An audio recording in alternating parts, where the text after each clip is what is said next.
Today we're making chicken shawarma.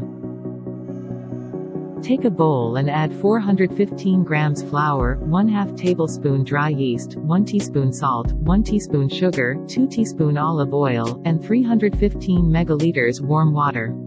Mix it well.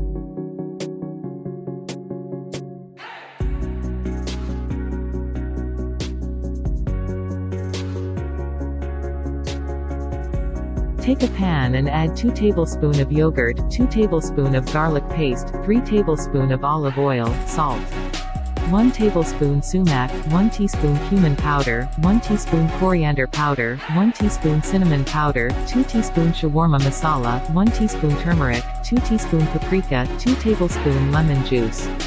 Mix all. Marinate the chicken with the prepared mixture and refrigerate it for 3 to 4 hours.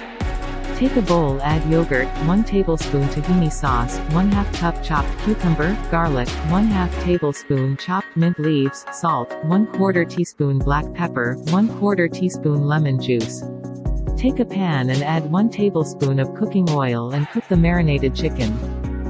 Add mayonnaise and chili sauce. Mix it well.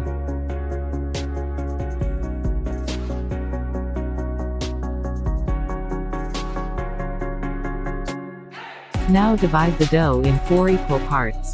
Now using a rolling pin, roll one of the pieces into a circle that's 8 to 9 inches wide and about 1/4 inch thick.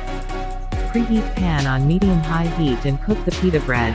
Now spread sauce on bread, then sprinkle some veggies, a layer of sliced chicken. Add tzatziki on top. Wrap it and the delicious chicken shawarma is ready. Share and watch this space for more easy and quick recipes. Enjoy!